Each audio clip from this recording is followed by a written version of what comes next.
এটা কি আমার বাড়ির প্রবলেম না সবার বাড়ির প্রবলেম? জামা কাপড় আর রাখার জায়গা বলতে গেলে নেই আমাদের বাড়িতে। মানে জামা কাপড়ের জন্য সব আলমারি এখন একদম বুক হয়ে গেছে।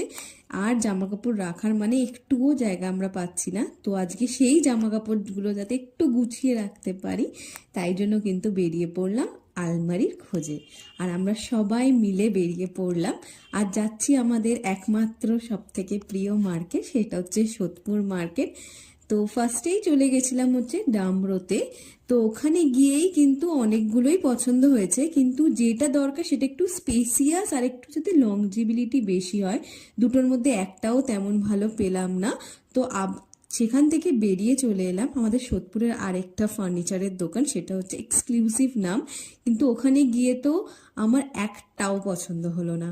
দুঃখের বিষয়, দুটো দোকানেই গেলাম, দুটো দোকানেই পছন্দ হলো না, তো আমরা চলে এলাম।